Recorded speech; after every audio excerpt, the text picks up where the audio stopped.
The silence in Arthur Vance's world was the most expensive commodity he owned.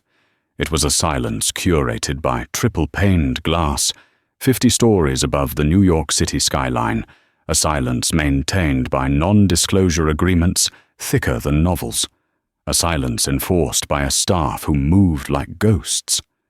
Yet it was a silence he would have traded his entire fortune to shatter, because the most profound, most painful silence of all lived inside his own home, inside his 8-year-old son, Leo. Arthur adjusted the knot of his Brioni tie, the silk a familiar constriction around his throat. He stood before the vast window of his penthouse office, the city a sprawling circuit board of light and ambition beneath him.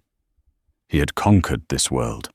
He had built Vance Capital from nothing, a titan of industry forged through logic, data, and an unforgiving will. He could predict market fluctuations, orchestrate hostile takeovers, and bend senators to his purpose with a single phone call. But he could not command a single word, a single glance from his own child. Leo sat on the floor, not with toys, but with the antique silver from the dining room. He wasn't playing, he was arranging. Forks, knives, and spoons were being laid out in a precise, repeating geometric pattern, an intricate tapestry of metal on the Persian rug. His small brow was furrowed in concentration, his world shrunk to the space of that pattern.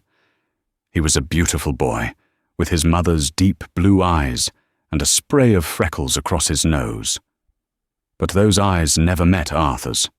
They looked through him, past him, at a world only Leo could see. The diagnosis, delivered 3 years ago by a team of the world's leading specialists, had been a string of sterile, inadequate words. Profound autism spectrum disorder with severe communication impairment. To Arthur it was a verdict, a failure of the highest order. He had thrown millions at the problem, the best doctors, the most advanced clinics, experimental treatments from Germany to Japan. They had all taken his money and given him back the same silent boy, the same aching void where a father-son relationship should be. The door chimed softly. Dr. Alistair Finch entered, his posture as starched as his white coat. Finch was the latest and most expensive expert. He commanded a 6-figure monthly retainer and spoke in a clipped, condescending tone that suggested any failure was on the part of the patient, not his methods. "Any change, Mr. Vance?" Finch asked, his gaze flicking dismissively toward Leo. "He's been arranging the silverware for 2 hours," Arthur said, his voice flat. "Is that progress, Doctor? Or are we just redecorating?" Finch offered a thin, patronizing smile. "Patience, Arthur. The boy's mind is a fortress. We are simply mapping the walls before we attempt to breach them. His adherence to patterns is a key data point. It's about control." Control? The irony was a physical blow. Arthur had built an empire on control, and now his son's illness was mocking him with a twisted version of his own guiding principle. "I'm taking him out tonight," Arthur announced, turning from the window. The decision was impulsive, born of a sudden, desperate need to do something, anything different. "To dinner." Finch raised a perfectly sculpted eyebrow. "Is that wise?" "A public setting. The sensory input could be overwhelming. It risks a significant behavioral regression." "What we are doing now is not progression," Arthur countered, his voice like ice. "It's stagnation in a gilded cage. He needs to be in the world, even if he can't connect with it. We'll go to Celeste. I'll book the most private table. You'll come with us. Observe your data point in a new environment." Finch looked displeased, his carefully ordered world disrupted, but he knew better than to argue when Arthur used that tone. "As you wish, but I advise against it. Strongly." An hour later, they were seated in a secluded alcove at Celeste, a restaurant so exclusive it didn't have a sign. The room was a hushed cathedral of fine dining, where the clink of a fork was a sacrilegious noise. The air was thick with the scent of truffles and old money. Arthur felt the familiar tension coiling in his gut. This was a mistake. Finch had been right. Leo was already showing signs of distress. The low murmur of conversation from other tables, the subtle hum of the wine refrigerator, the glint of light off a distant crystal glass. It was all too much. He had both hands pressed over his ears, his small body rocking back and forth in the plush velvet booth. Finch watched him with the detached curiosity of a biologist studying a specimen. "His sensory processing is clearly overloaded," Finch murmured, making a note in a small leather-bound book. "Fascinating. We can use this." Arthur wanted to smash the book from his hands. He felt a surge of protective fury so intense it made him dizzy. He was about to tell the driver to bring the car around when a young woman approached their table. She was a waitress, dressed in the simple, elegant black uniform of the restaurant.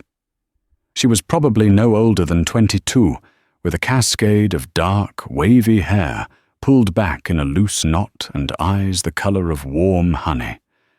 There was a stillness about her, a calm that seemed out of place in the high-strung energy of the restaurant. Arthur noticed she walked with a peculiar lightness, almost as if she were conscious of the sound her own footsteps made on the thick carpet. "Good evening," she said, her voice low and melodic. "My name is Clara. May I get you started with something to drink?" Arthur was about to dismiss her with a curt order when he saw her eyes drift to Leo. It wasn't the look of pity or alarm he was used to seeing from strangers. It was a look of intense, focused observation. He saw her gaze flicker from Leo's hands over his ears to the rhythmic rocking of his body, to the way his eyes were darting toward a flickering candle on a nearby table. It was the look of someone who wasn't just seeing a problem, but reading a language. "Just water for now," Arthur said, his attention now fixed on her. As she turned to leave, he noticed something else. She was humming under her breath, a tune so faint it was barely audible. It wasn't a pop song or a simple melody. It was complex, with a shifting, syncopated rhythm. And for a fraction of a second, Leo's rocking seemed to falter, his head tilting almost imperceptibly toward the sound. Arthur dismissed it. A coincidence, a desperate father seeing patterns where there were none. Clara returned with the water, placing the glasses down with an almost silent precision. "The kitchen can accommodate any dietary needs," she said, her eyes briefly meeting Arthur's. "Or sensory preferences. Sometimes simpler preparations are more comfortable." The comment was so specific, so far beyond the usual script of a waitress, that it stopped Arthur cold. Finch, however, was clearly annoyed by the intrusion. "Thank you, we have it under control," Finch said dismissively, not even bothering to look at her. "The boy has a complicated palate." Clara's gaze lingered on Finch for a moment, and Arthur saw a flicker of something in her eyes, disagreement, perhaps even disdain, before her professional mask slipped back into place. "Of course, I'll be back to take your order." The evening deteriorated from there. The arrival of the bread basket, the waiter explaining the specials, the distant laugh from another table, each new sound, each new stimulus, pushed Leo closer to the edge. He began to emit a low, guttural hum, a sound Arthur knew was the prelude to a full-blown meltdown. "He's reaching his threshold," Finch said, a note of clinical excitement in his voice. "This is a perfect opportunity to observe his coping mechanisms under extreme duress." "He doesn't have coping mechanisms," Arthur snapped. "He has a breaking point." And then it happened. A waiter at the next table dropped a silver tray. The crash echoed through the silent restaurant like a gunshot. Leo exploded. It wasn't a tantrum. It was a detonation of pure, unfiltered agony. A scream tore from his throat, a sound of such raw pain that it silenced the entire restaurant. He flung himself against the back of the booth, his small fists beating a frantic, desperate rhythm against the velvet. He swept his arm across the table, sending crystal glasses shattering to the floor. Diners stared, their faces a mixture of shock and disapproval. The maitre d' rushed over, his expression panicked. "Mr. Vance, is everything all right? Get everyone away from this table," Arthur commanded, his face a mask of controlled fury and profound humiliation. Finch saw his chance to be the hero. He stood up and moved toward Leo, his hands outstretched. "Leo, that's enough," he said in a loud, firm voice. "You need to calm down. Control yourself." He reached out to grab Leo's arms, to physically restrain the flailing boy. It was like throwing gasoline on a fire. Leo's screams escalated into a terrifying, animalistic shriek. He thrashed wildly, trying to escape Finch's grasp. "Stop it! You're making it worse!" Arthur yelled, shoving Finch back. The scene was pure chaos. His son, lost in a storm of sensory pain, the world's leading expert, useless and inflammatory, the eyes of New York's elite burning into his back. It was his greatest nightmare, realized in a temple of haute cuisine. And then, through the chaos, came a sound. A clear, resonant hum. Clara was standing a few feet away. She had ignored the panicked maître d', ignored the staring patrons. Her full attention was on Leo. She wasn't looking at him with fear or pity. She was looking at him as if he were the only person in the room. And she was humming. It was the same complex, rhythmic melody from before, but louder now, clearer. She took a step closer and tapped her fingers on the edge of a nearby empty table, matching the rhythm of her hum. Tap, tap, tap-a-tap. Tap, tap, tap-a-tap. It was a steady, predictable, unwavering pattern of sound in a world that had just shattered into a million sharp pieces. Finch was livid. "What in God's name do you think you're doing? Get away from him, you ignorant girl! Security!" But Arthur held up a hand, his eyes locked on his son, because something impossible was happening. Leo's frantic thrashing began to subside. His scream softened, the sharp edges of his panic blunting against the smooth, repetitive sound Clara was making. He was still crying, his small body trembling, but he had stopped fighting. He slowly, shakily, lowered his hands from his ears. His head turned, not toward his father, not toward the useless doctor, but toward the waitress. Clara didn't speak. She didn't move closer. She just continued her pattern. Hum. Tap, tap, tap-a-tap. Hum. Tap, tap, tap-a-tap. And then Leo did something he hadn't done in 3 years. He responded. His small, trembling hand lifted from the table. He looked at his own fingers, and then, with immense effort, he tapped the table in front of him. Tap, tap, tapper, tap. It was clumsy, imperfect, but it was a mirror, an echo, a reply. For the first time since his mother's death, Leo had reached out from his silent fortress. Not with words, but with a rhythm. He had connected. A sob caught in Arthur's throat.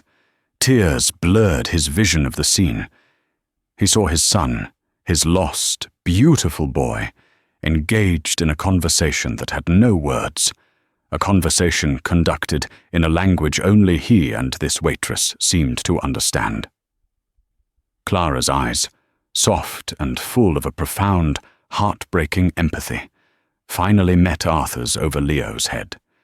In that moment, Arthur Vance knew. The millions he had spent, the world-renowned experts, the cutting-edge clinics, they were all useless. A miracle had just occurred in the middle of his public humiliation, and it hadn't been performed by a doctor in a white coat, but by a waitress in a black uniform who understood the power of a simple, steady rhythm. "Who are you?" Arthur whispered, the words barely audible over the frantic beating of his own heart. The aftermath in the restaurant was a blur of frantic apologies from the management and simmering rage from Dr. Finch. Arthur ignored them all. His universe had contracted to the small alcove where his son, now quiet and exhausted, sat tracing the rhythm Clara had tapped out onto the condensation of a water glass. The storm had passed, leaving behind a fragile, miraculous calm. Arthur had instructed the maitre d' that the waitress, Clara, was not to be disturbed, not to be reprimanded, and that she was to come to his office at Vance Capital the next morning at 9. He scribbled the address on the back of a receipt, his hand unsteady. "This is highly irregular, Mr. Vance," Finch fumed as they waited for the car.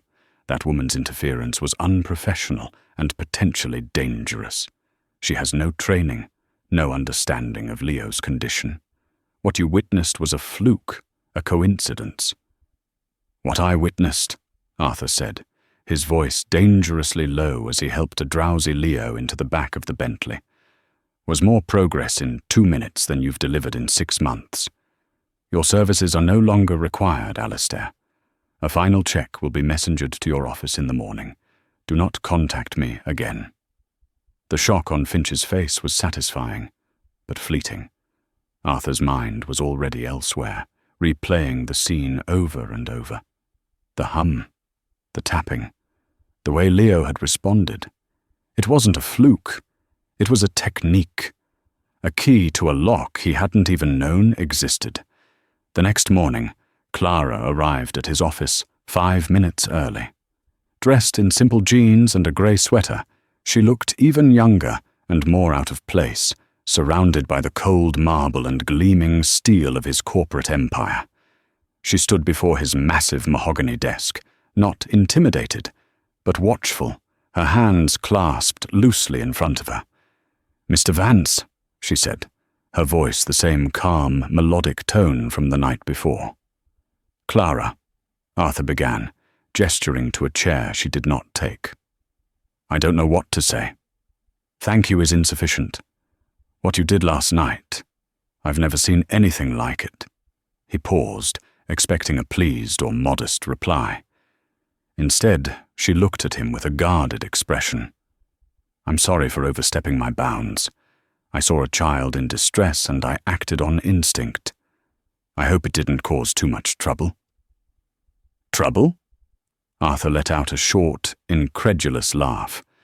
"You stopped a Category 5 hurricane with a lullaby. I want to hire you. Name your price. I'll write you a check right now. Whatever you're making at that restaurant, I'll multiply it by 100. 1,000. It doesn't matter. I want you to work with Leo." He reached for his checkbook, the familiar solution to every problem. But Clara held up a hand. "No," she said softly, but with an unmistakable firmness. Arthur froze, his pen hovering over the paper. "No, I don't think you understand. This isn't a negotiation. It's a blank check. You can write any number you want on it." "It's not about the money, Mr. Vance," she said, her honey-colored eyes meeting his. "I can't work with your son. What happened last night was a one-time thing. I shouldn't have gotten involved." Her refusal was so absolute, so unexpected, it threw him completely off balance. He had built his life on the principle that everything and everyone had a price. "Why?" he demanded, the frustration evident in his voice. "You have a gift. You reached him. The best doctors in the world couldn't do what you did. Why would you walk away from that?"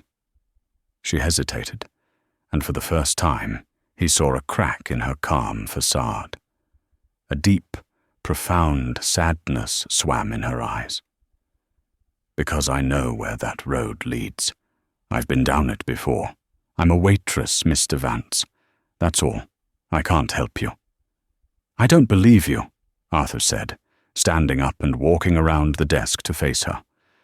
"No waitress knows how to de-escalate a severe autistic meltdown using rhythmic sensory integration. That wasn't instinct. That was a trained, practiced methodology. You lied.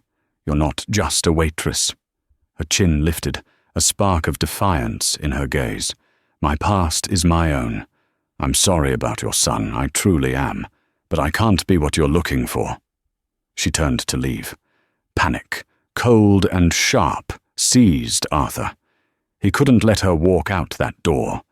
She was the first glimmer of hope he'd had in years. "Wait," he called out, his voice more desperate than he intended. "Don't go. Please just talk to me. Help me understand." She stopped, her back still to him. He could see the tension in her shoulders. He softened his approach, abandoning the commanding CEO persona and speaking as what he was, a terrified father.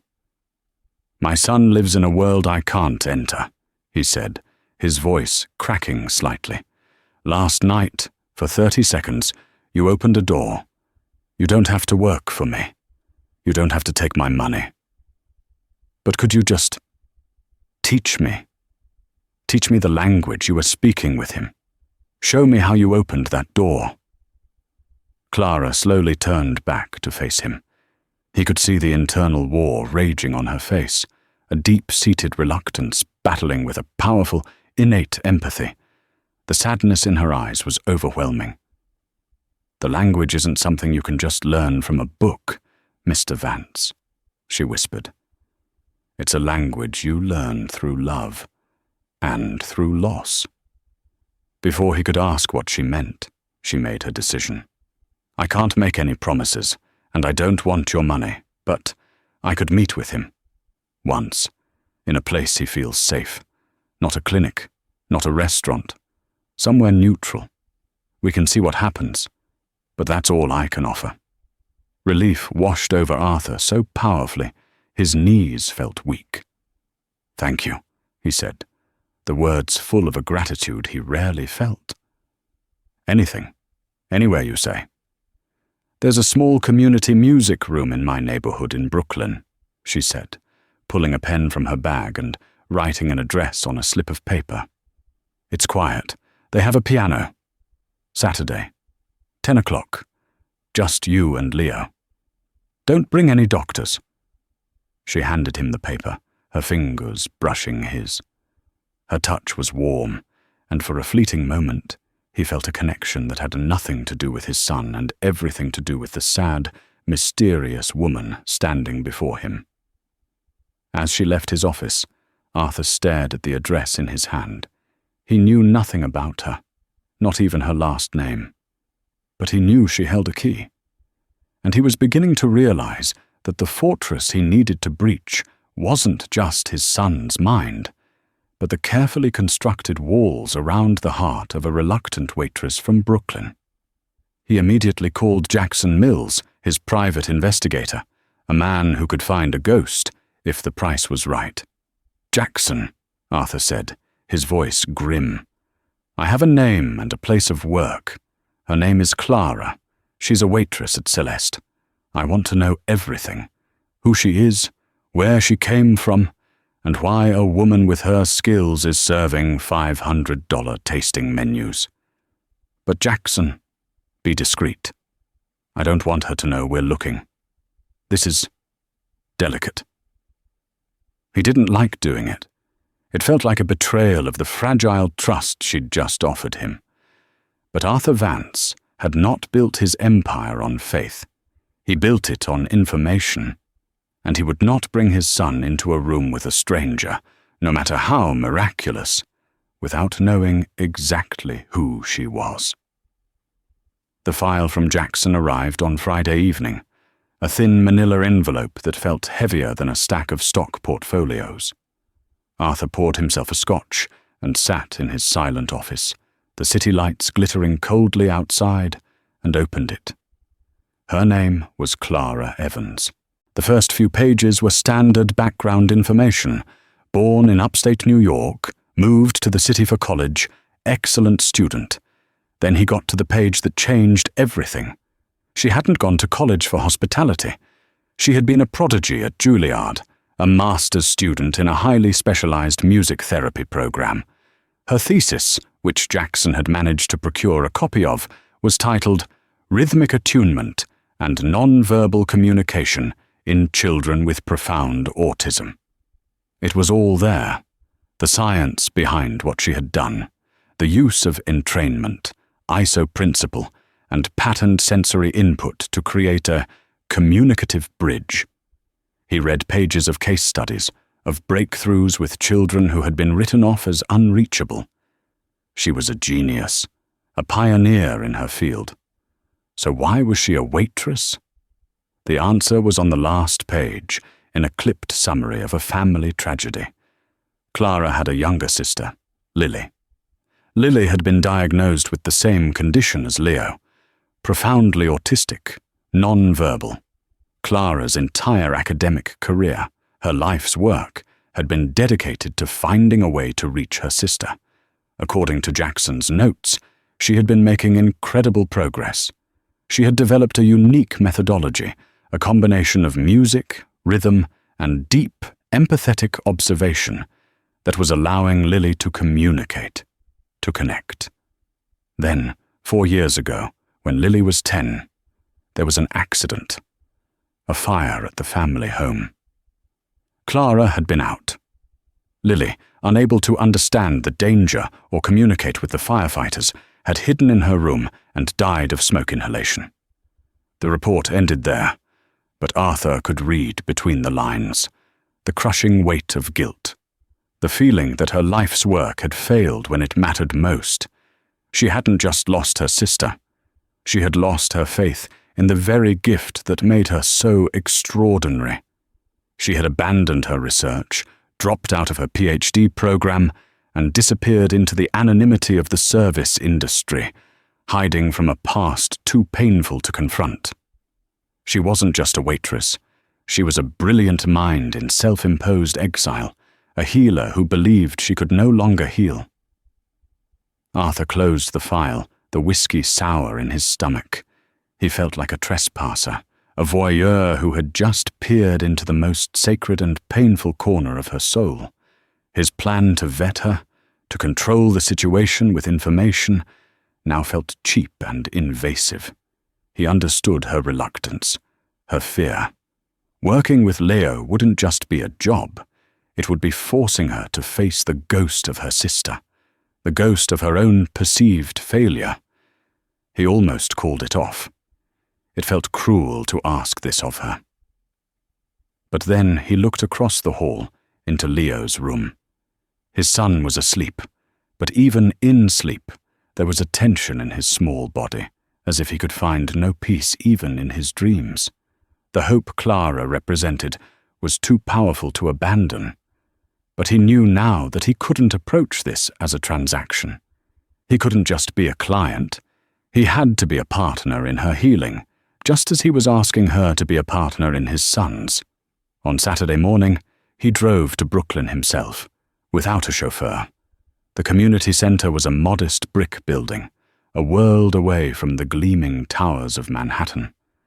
The music room was small, filled with the scent of lemon polish and old wood. Sunlight streamed through a large window, illuminating dust motes dancing in the air. There was an old, slightly out-of-tune upright piano in the corner, a few scattered chairs and nothing else. It was peaceful.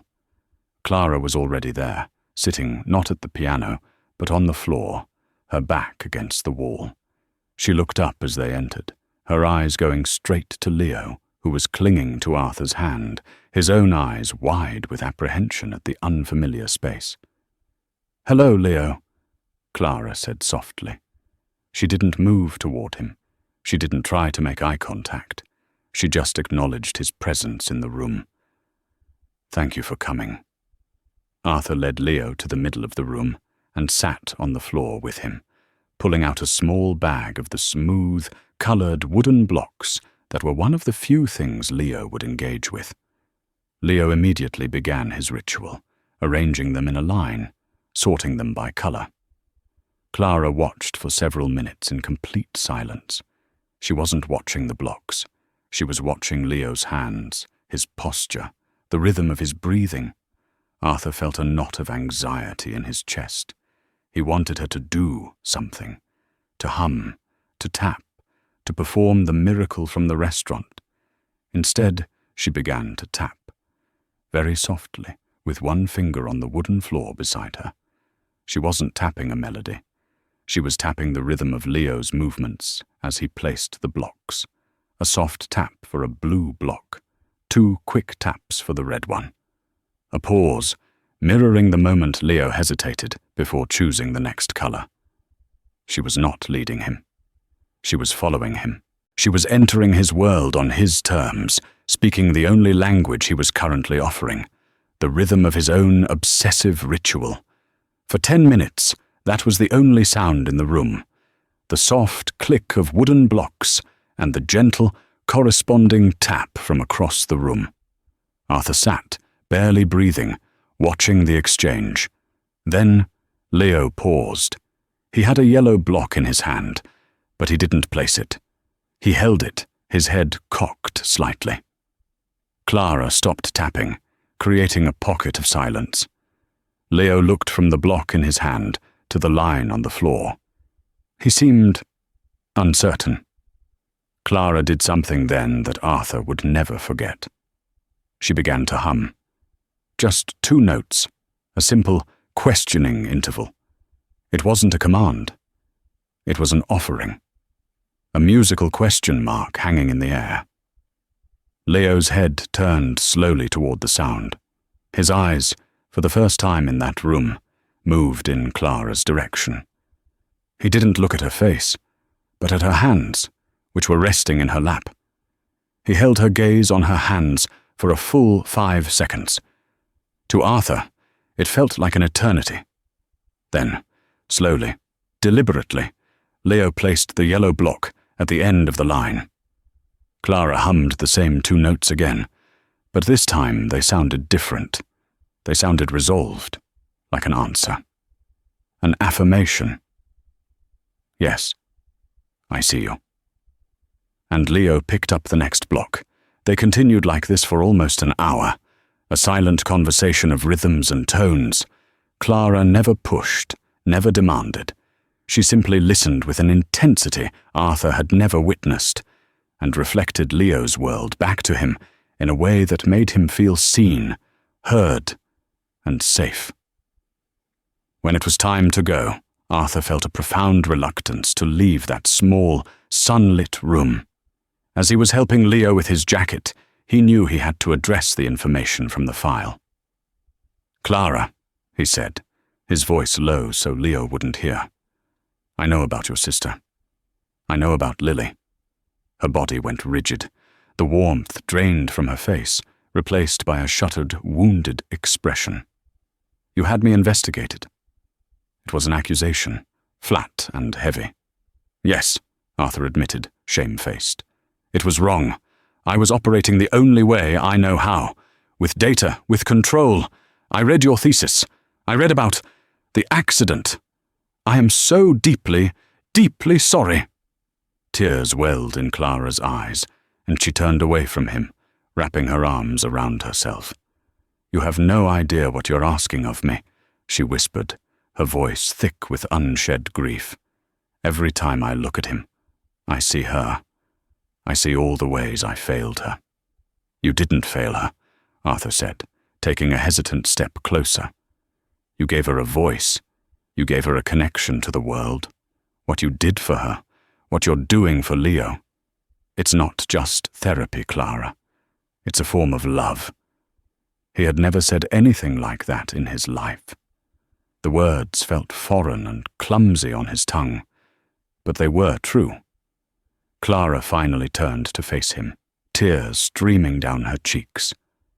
"I can't save him, Mr. Vance. There is no cure. I can't fix him." "I'm not asking you to fix him," Arthur said, his own eyes burning. "He's not broken. I'm asking you to help me find him. He's in there, and I don't know how to get in. But you do. Please, don't let your grief for Lily deny Leo the gift you wanted to give her." He had laid his heart bare.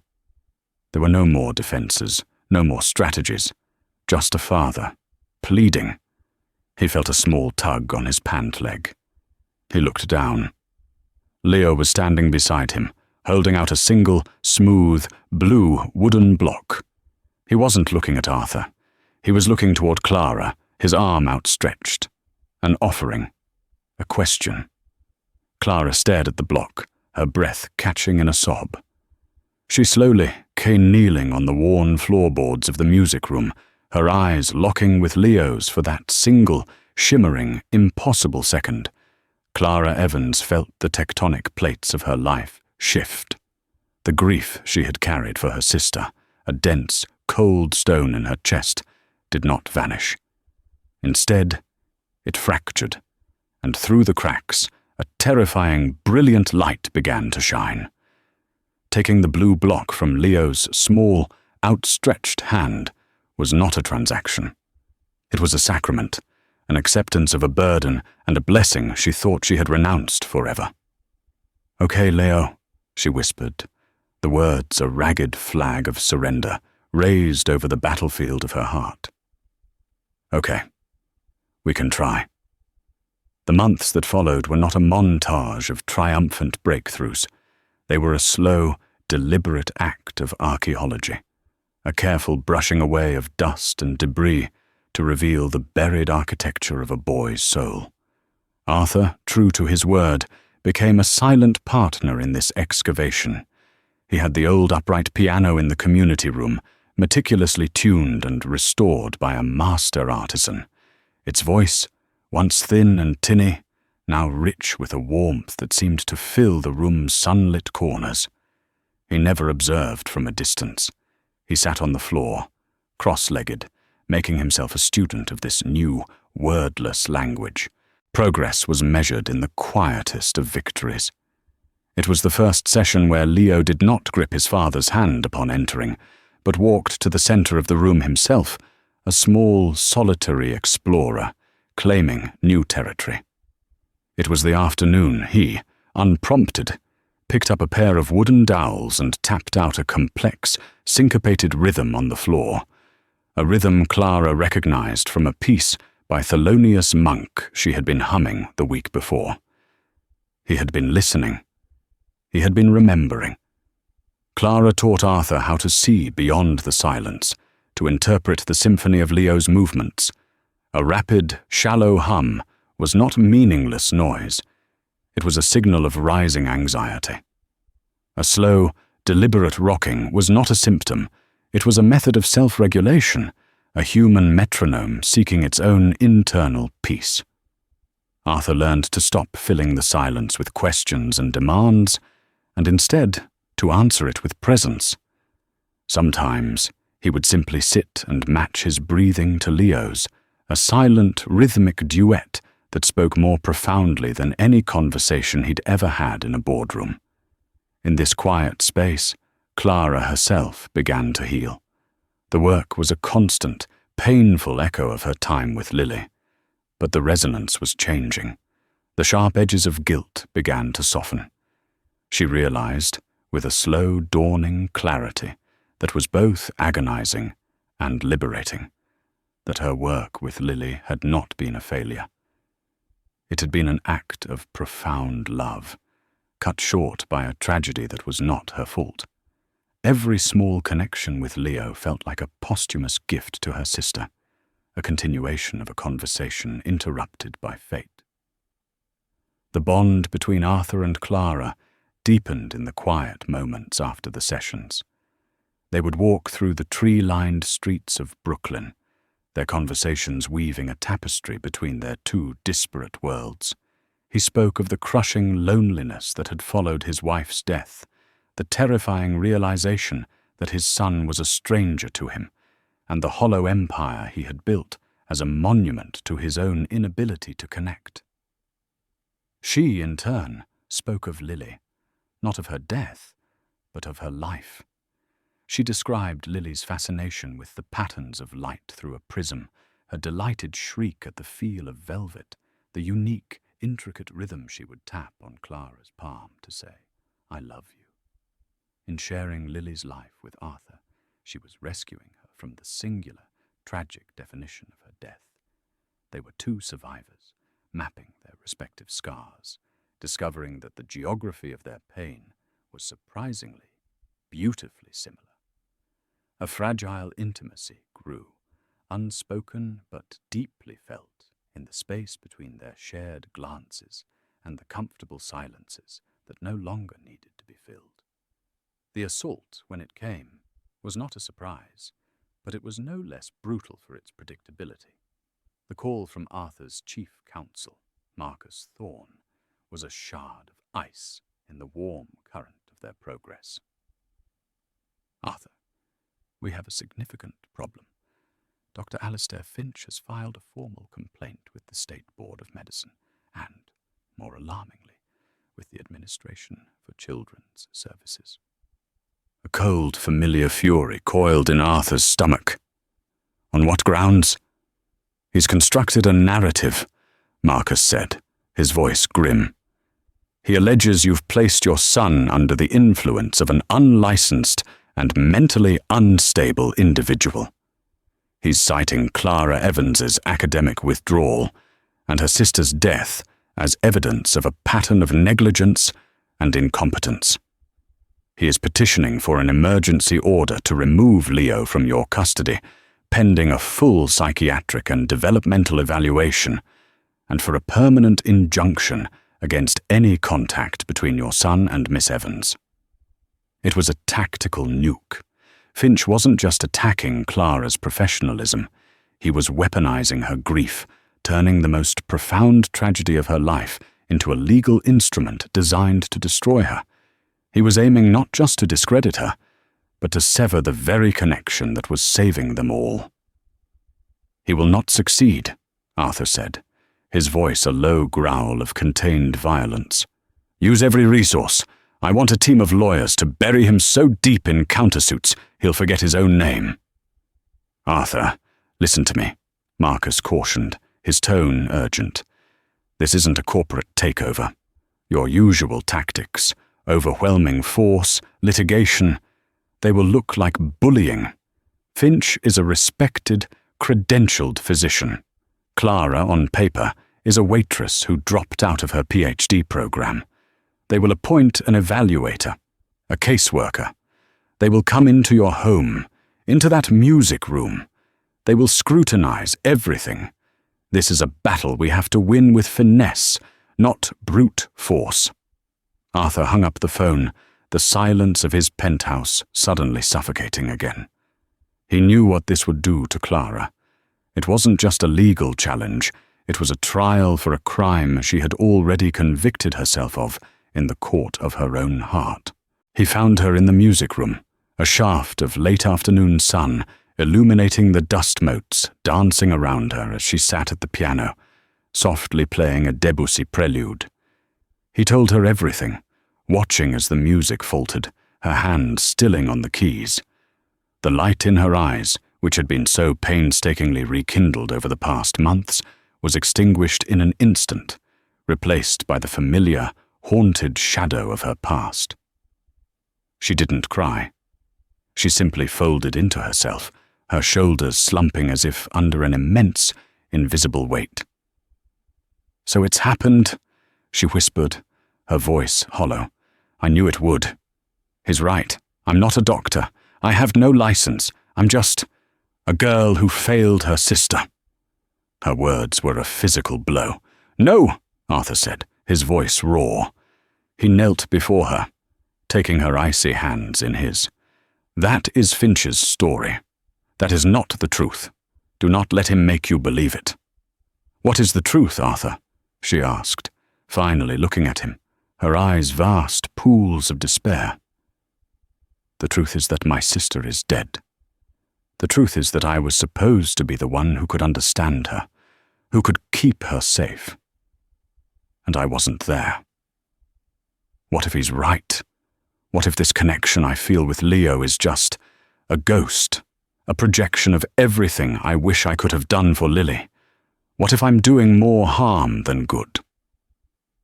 This was the core of her fear, the secret terror she had lived with every day. That her gift was a delusion, her method a dangerous fantasy. Arthur knew that a simple denial, a promise to protect her with his money and power, would be meaningless.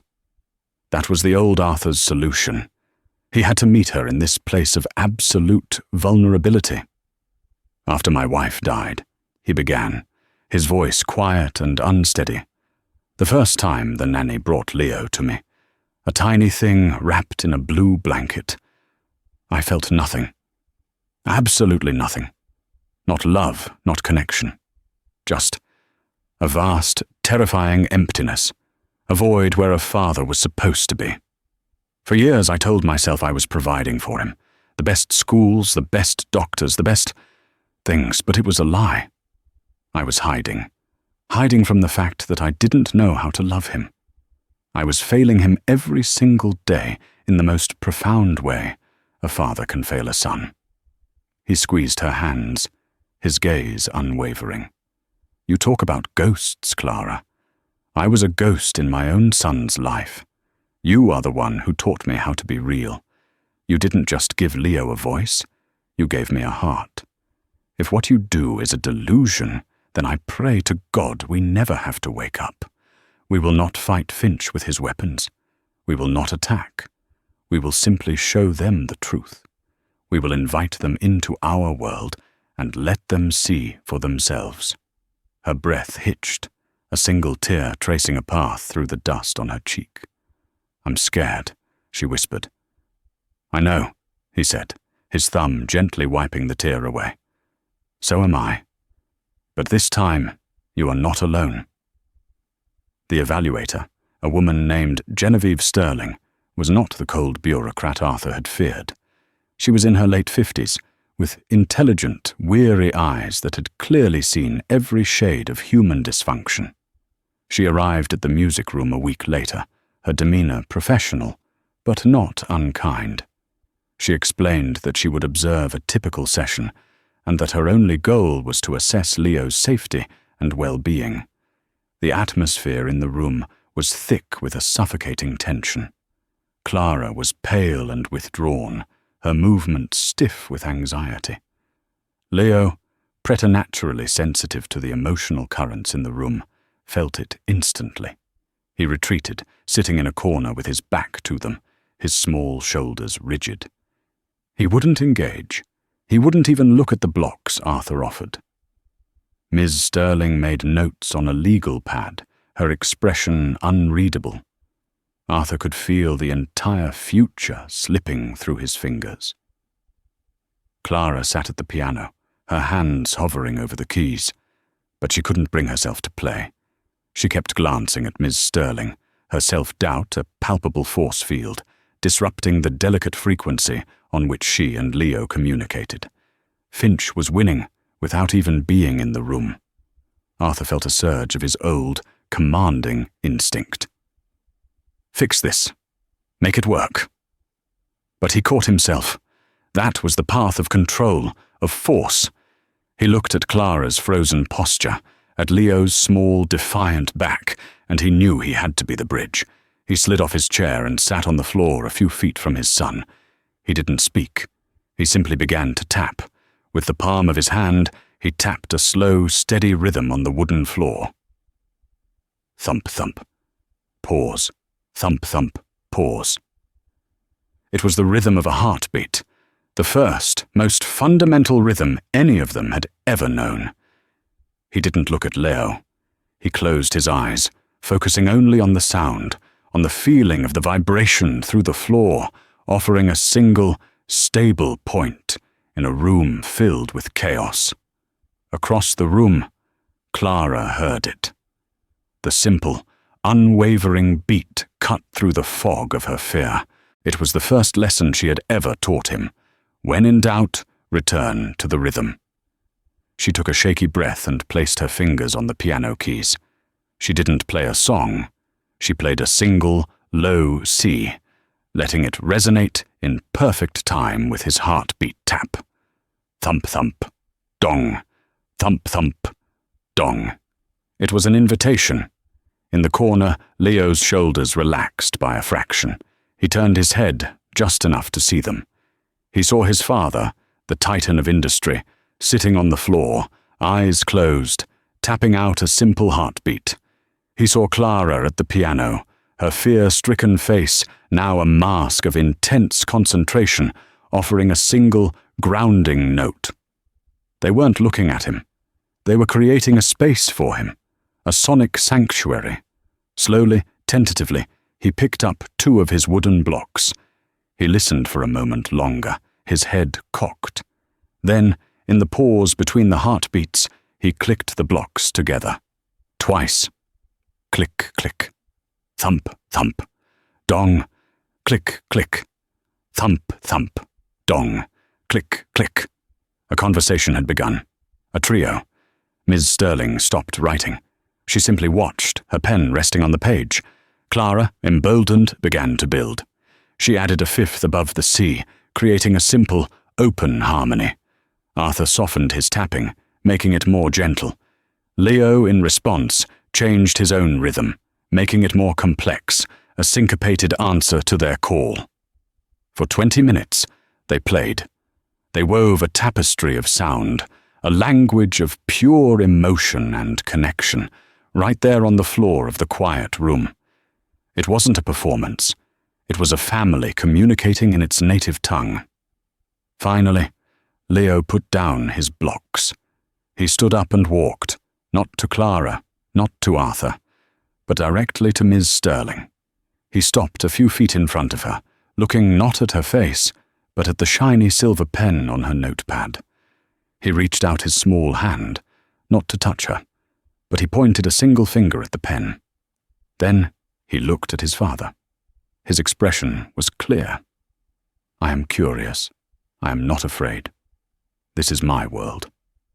It was more eloquent than 1,000 words. Ms. Sterling's report was a masterpiece of professional vindication. It not only recommended the immediate dismissal of Dr. Finch's complaint, but went further, describing Clara's methodology as a profound and deeply empathetic form of communication-based therapy that prioritizes the child's emotional and sensory reality. She concluded by stating that far from being in danger, Leo Vance was in an environment of exceptional emotional safety and developmental progress. Finch's career was effectively over, not through a noisy lawsuit, but through the quiet, irrefutable truth of what was happening in that room. That evening, Arthur and Clara sat on a bench in the park as the sun set, the sky bruised with purple and gold. The relief was so immense, it left them feeling hollowed out, exhausted, and utterly peaceful. You saved us, Clara said softly, her head resting on his shoulder. Not with your money or your power. You sat on the floor, and you became the heartbeat. You built the world, Clara, he replied, his voice thick with emotion. I just learned how to knock on the door. He turned to face her, taking her face in his hands. The fading light caught the gold in her honey-colored eyes.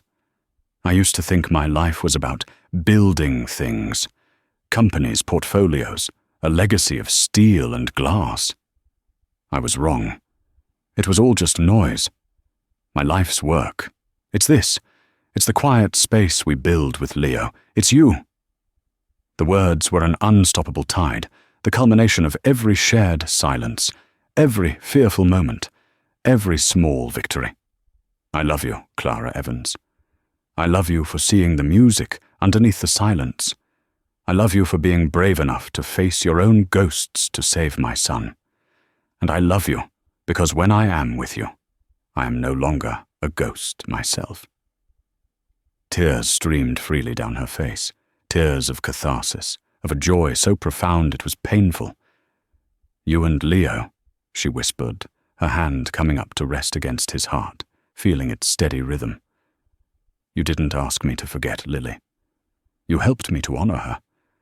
You gave her memory a new purpose. You gave me a reason to let the music back in. I love you, Arthur. He leaned in and kissed her, a kiss that was not about passion or desire, but about recognition. It was the quiet, certain click of two fractured pieces of a soul finding their fit. A year later, the penthouse on the 50th floor was unrecognizable. The vast, empty living room, once a shrine to minimalist wealth, was now a warm, chaotic haven. The priceless Persian rug was rolled up in storage. In its place, centered in the room with the skyline as its backdrop, sat a magnificent Fazioli grand piano.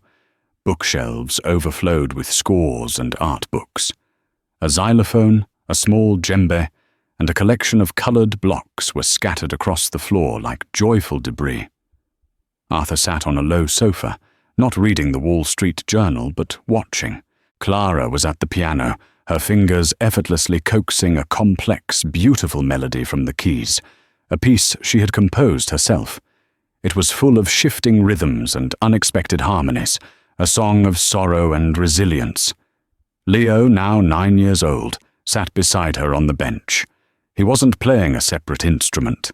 His small hands were on the upper register of the piano, and he was adding his own contribution to her song, a sparse, high-pitched counter-melody, a simple 5-note phrase that he would repeat, then alter, a question and answer with his mother's music. He was still a boy of few words, but his world was no longer silent. It was filled with a language more nuanced and expressive than any he might have learned. He looked up, catching his father's eye, and a wide, brilliant smile spread across his face. Clara brought her piece to a gentle close, the final chord hanging in the air like a promise. She looked from Leo to Arthur, her own face radiant. Arthur Vance thought of the silence he once paid millions to curate, a sterile, dead silence. He listened now to the lingering resonance of the piano, the soft hum from his son, the sound of Clara's happy sigh. This was the new sound of his world, a symphony of 3, composed of broken parts and rebuilt hearts, a music infinitely more valuable than anything he had ever owned.